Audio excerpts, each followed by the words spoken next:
I often think about how different my life might have been if my parents had not divorced when I was 7. When I was younger, I was just Jessica Thompson, a normal kid living with my mom and dad in a nice house they bought together. I recall those early years full of simple pleasures: meals with family, going to the park on weekends, stories at bedtime read by mom and dad. Things got different when they broke up. Dad moved out but left us the house and made sure we had enough money. He gave Mom enough money in alimony so she didn't have to work, and she looked pretty happy about it. A year later, Mom met Steve. He looked friendly at first, always bringing candy when he came over and trying to make me smile. They got married fast, and soon after, my half-sister Cindy was born. That's when things began to change. Steve started looking at me like I was in his way. He would say small things when Mom wasn't there. Things like, "Do you miss your dad?" or "Will you prefer to live with him?" I was 12 years old when I heard a talk that would change my life.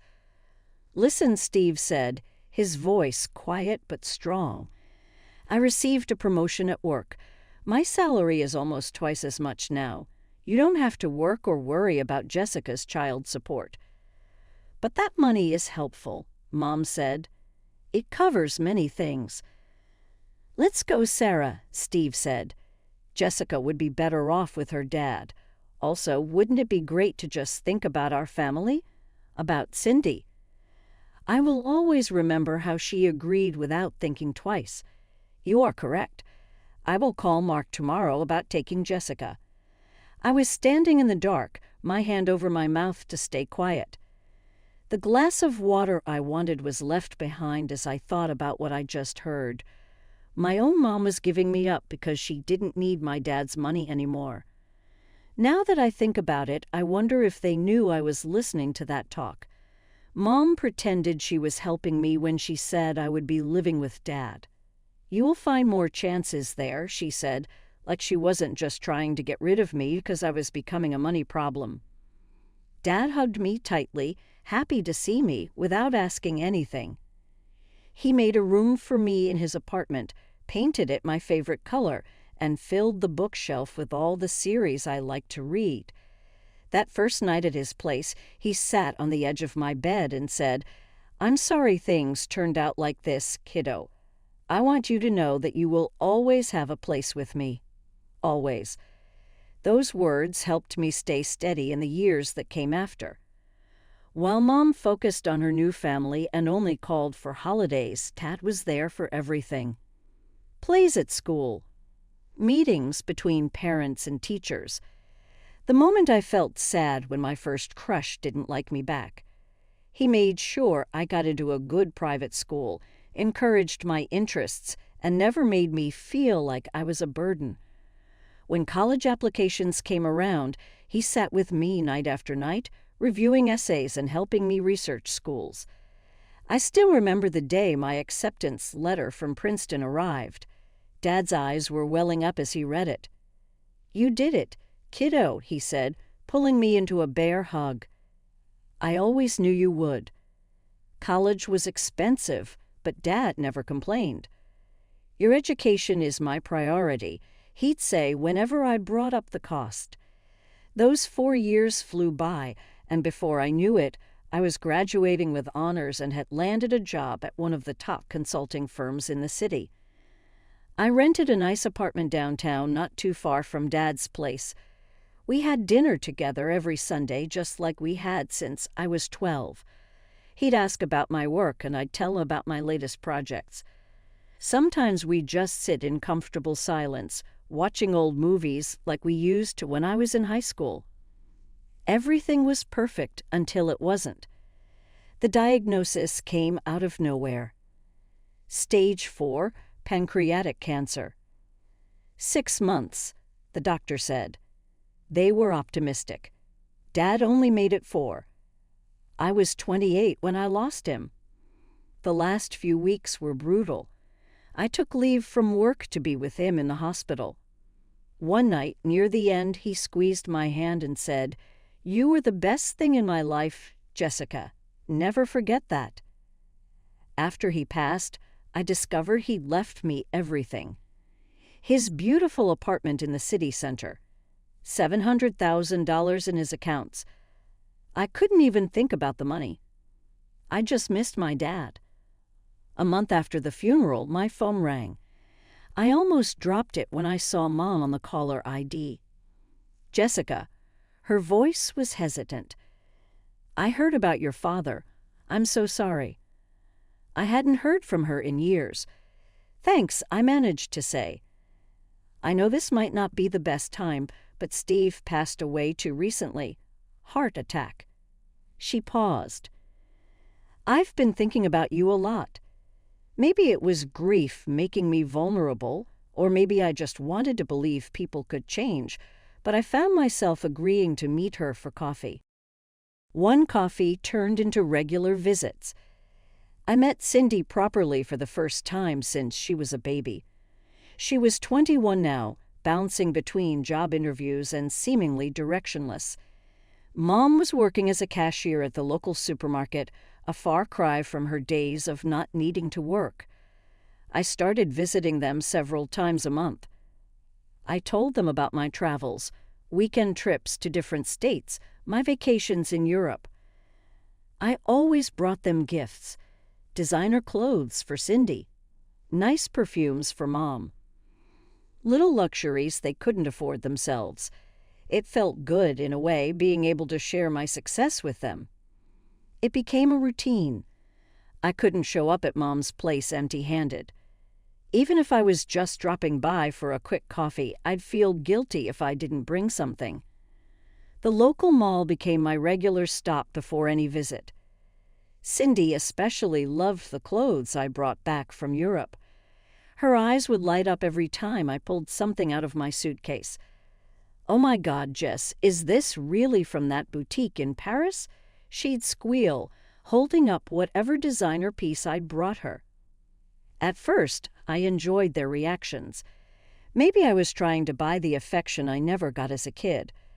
I carefully pick out things I thought they'd like, a cashmere sweater for Mom, a leather handbag for Cindy.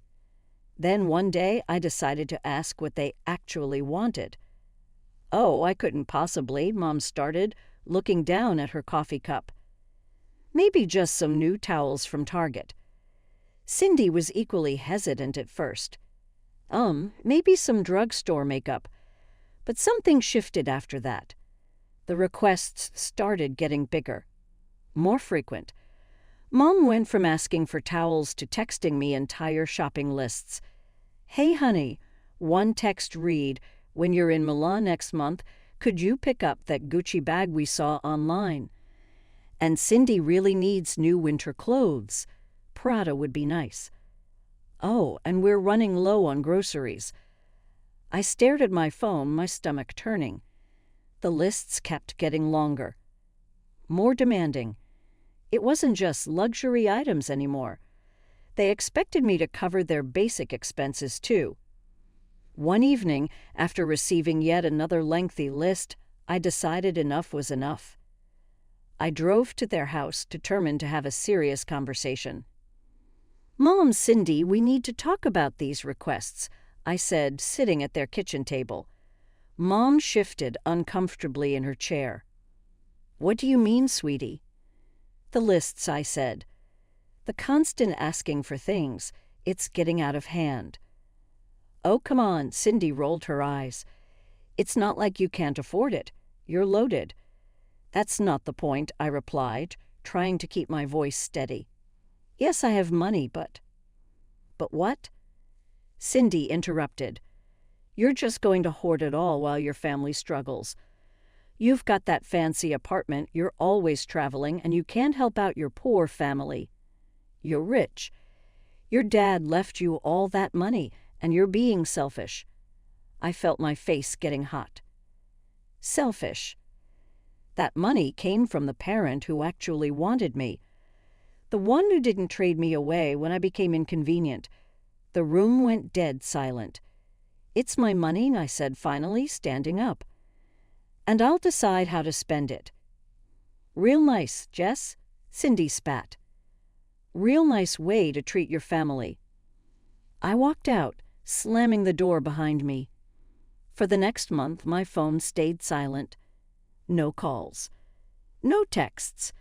No lists of demands. Part of me was hurt. But another part felt relieved. After a month of silence, my phone rang. It was Mom. "Jessica, honey, could you come over? I need to talk to you about something important." There was something in her voice that made me worry.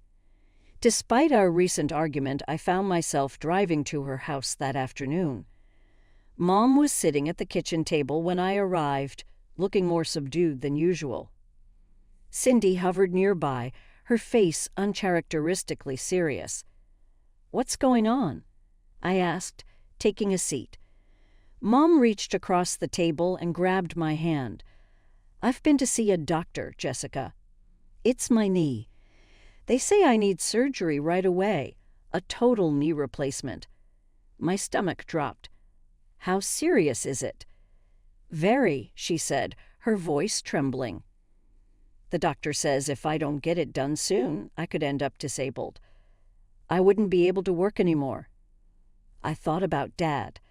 How quickly things had gone downhill after his diagnosis. How helpless I'd felt watching him suffer. "The thing is," Mom continued, "the best specialist for this kind of surgery is in Arizona. They've got a spot open, but—" She paused, glancing at Cindy. "The whole thing, surgery, hospital stay, rehabilitation, it's going to cost $70,000. $70,000, I repeated. "I know it's a lot," Mom said quickly. "But Cindy will come with me to help during recovery. The whole treatment and rehabilitation will take about a month." I sat there, memories of Dad's last months flooding back. The hospital corridors, the beeping machines, the helpless feeling of watching someone you love suffer. I couldn't let that happen again. Not if I could prevent it. "I'll help," I heard myself say. "But I can't give you the whole amount at once. I can give you half now, $35,000, and the other half when I get the hospital bill." Mom's face darkened. "But I need all of it up front. The hospital." "Mom," I interrupted, "that's all I can do right now. I need to be smart about this." She started to protest, but Cindy put a hand on her shoulder. They exchanged a look I couldn't quite read. "Actually," Mom said, her tone shifting, "let me call the hospital." "Maybe I can arrange to pay in 2 installments," Mom said. She left the room with her phone, and I heard her voice drifting from the hallway. A few minutes later, she returned, looking relieved. "They said it would be fine," she announced. "We can pay half now and half after the surgery." The next few days were a blur of preparations. I transferred the first $35,000 to Mom's account. A week later, I helped them pack their bags and drove them to the airport. A few days after Mom and Cindy left, I was sitting in my home office reviewing some work documents when my phone buzzed. The name that popped up made me smile. Rachel Martinez, my best friend from elementary school. We'd known each other since we were 6, but after I moved in with Dad, we mostly kept in touch through social media. Recently, we'd started meeting up again for coffee and catching up on lost time. "Hey, Rach, what's up?" "Jess." There was something odd in her voice. "I need to ask you something weird. Did you know your mom and sister are in Europe?" I laughed, thinking it was some kind of joke. "What? No, they're in Arizona. Mom's having knee surgery." "Yeah, that's what I thought too, but—" Rachel paused. "My sister just showed me these photos that Cindy sent her. They're definitely not in Arizona." My phone pinged with incoming messages. With each new photo that loaded, I felt like I was being punched in the gut. There was Mom, looking perfectly healthy, posing in front of the Trevi fountain. Cindy taking selfies outside designer boutiques in Rome. Mom's sister Angela and her daughter Emma lounging by a private pool at what looked like an expensive villa. Each photo was time-stamped with yesterday's date, clearly visible. "There's more," Rachel said hesitantly. "My sister said Cindy's been bragging about the whole thing. Apparently, your mom bought one-way tickets for everyone, herself, Cindy, your Aunt Angela, and your cousin Emma. They've rented some luxury villa for a month and are shopping at all these high-end stores and eating at fancy restaurants." I sat there staring at a photo of my mother, my supposedly surgery-bound mother, sipping wine at a rooftop restaurant overlooking the Italian countryside.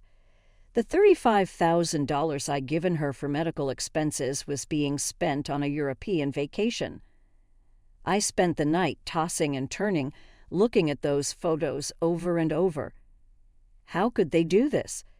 How could they lie so brazenly, taking advantage of my concern about Mom's health? They played me, using my memories of Dad's illness to manipulate me into giving them money. The next morning, I called Mom.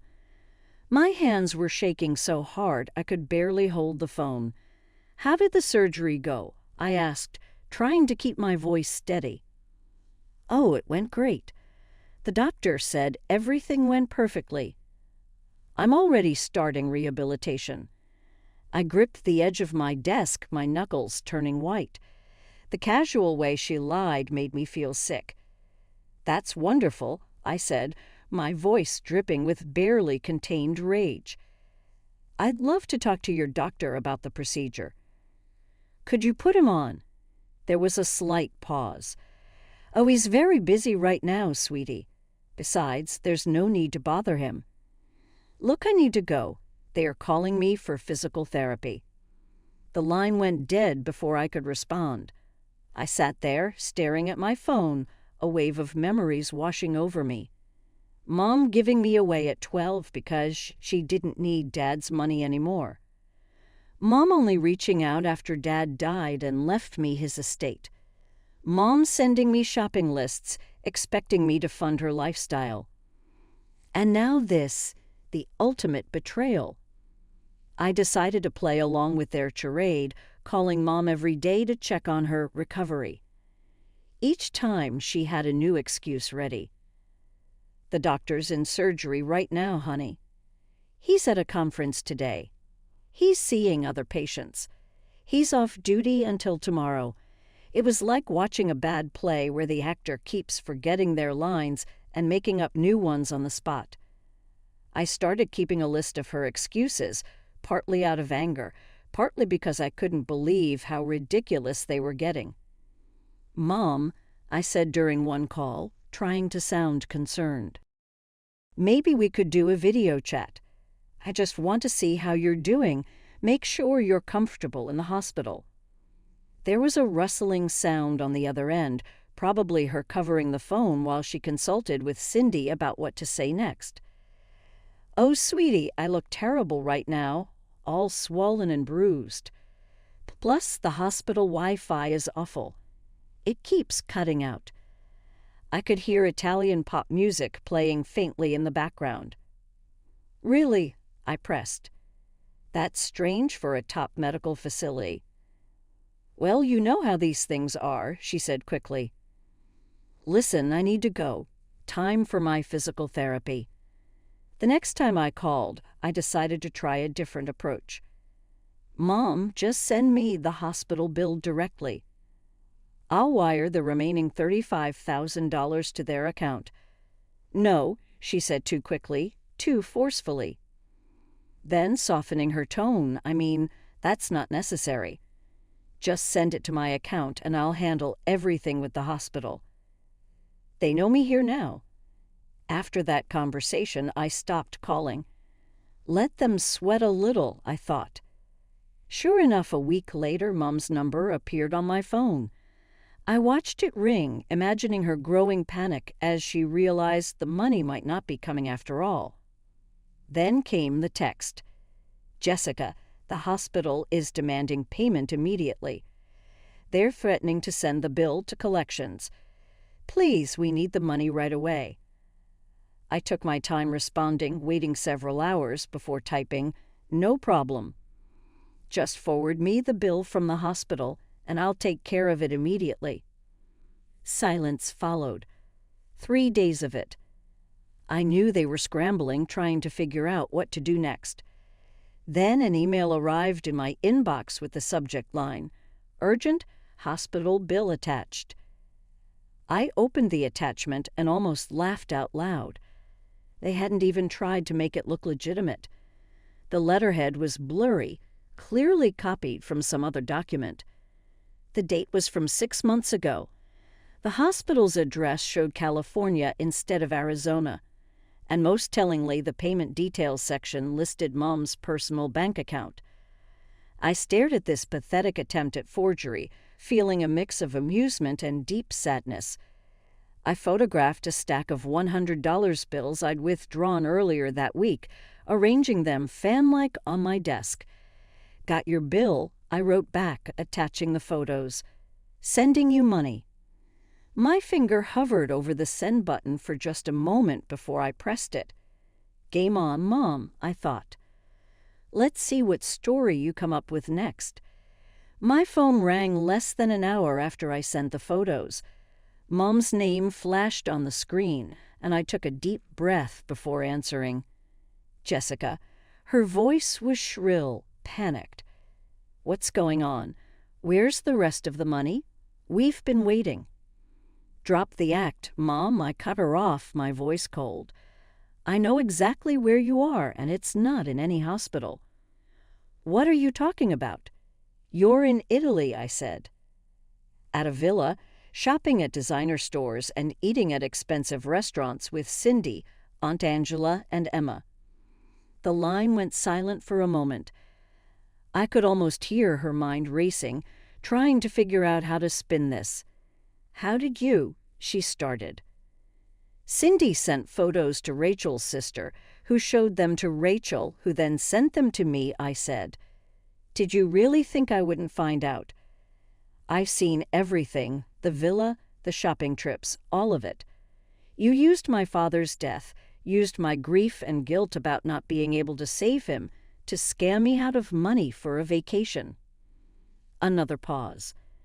Then her voice changed. The fake concern disappeared, replaced by defensive anger. "Fine, yes, we're in Italy. I knew you'd never give us money for a vacation. But why shouldn't we get to travel too? You're always going somewhere, Paris, London, New York. Meanwhile, Cindy and I can barely afford groceries. That's not fair." "Not fair." My voice was shaking now. "Not fair is being 12 years old and hearing your mother trade you away because she didn't need your father's money anymore. Not fair is having that same mother show up 16 years later, not because she misses you, but because your father died and left you money." "We can talk about all that later," she said quickly. "Right now, we have a serious problem. We don't have money for tickets home, and we still need to pay the villa rental. Everyone needs to get back to work. We can't lose our jobs. Please, Jessica, we need that other $35,000. In that moment, I finally saw everything clearly. Nothing had changed.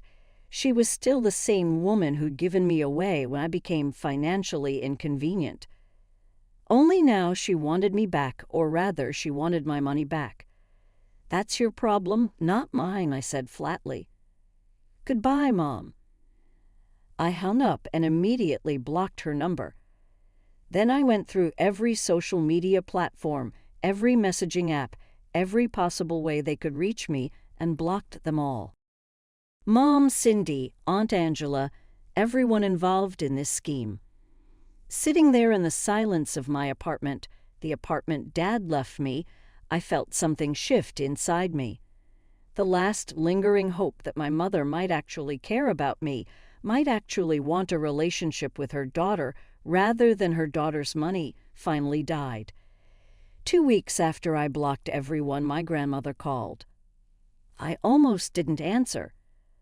But Grandma had always been different from Mom, more honest, more genuine. "Jessica, honey," she said, her voice worried. "Your mother called me. She says she needs $115,000 urgently. I don't have that kind of money, but I thought maybe you." "Grandma," I said gently, "let me tell you what really happened." I told her everything: the fake surgery, the Italian vacation, the scam to get my money. With each detail, I heard her sighs getting heavier. "Oh, Jessica," she said finally. "I'm so sorry. I had no idea Sarah would do something like this." "Don't worry about them, Grandma," I assured her. "They got themselves into this mess. They can get themselves out." As it turned out, I didn't have to wait long to find out how they managed. Rachel called me a few days later. "Have you seen what Cindy's doing on social media?" she asked. I hadn't, since I'd blocked them everywhere. Rachel proceeded to fill me in. "She's running this fundraiser, claiming her wealthy sister abandoned them in Italy without money to get home. She's painting you as this heartless rich person who left her poor family stranded in a foreign country." I felt a familiar rush of anger, but this time it came with something different. Fun. "How is that going for them?" I asked. "Well," Rachel said, "they spent nearly 2 weeks trying to get the money. They needed to sell all those fancy clothes and bags they got. The villa owner was saying they would call the police because the rent wasn't paid. They almost lost their jobs because they took too long on their vacation." I shook my head, thinking about how their big trip to Europe had gone wrong in a big way. A month later, Grandma called again to share some news. "They are back at last," she said. "But Jessica, it's really messy. Your Aunt Angela is not talking to your mom anymore. It seems that Sarah asked for help to pay for the trip after things went wrong. She and I had a big argument because I couldn't give her money for tickets to go home. She really said that I picked you instead of her. I'm sorry you got involved in this, Grandma." "Don't worry, dear. Sometimes people have to deal with what happens because of what they do." After we finished our call, I went to the window of my apartment, Dad's apartment, and looked out at the city. The sun was going down, coloring the sky with orange and pink. On my desk, there is a pile of travel brochures waiting. I was making plans for my next trip, this time to Greece. The old me would have felt bad about going on a trip while Mom and Cindy had a hard time. The old me would have asked them to join, giving it another shot to create the relationship I always wanted with them. But that version of me was gone, replaced by someone stronger, a person who realized that some relationships are not worth keeping. Dad's final words to me in the hospital kept playing in my head.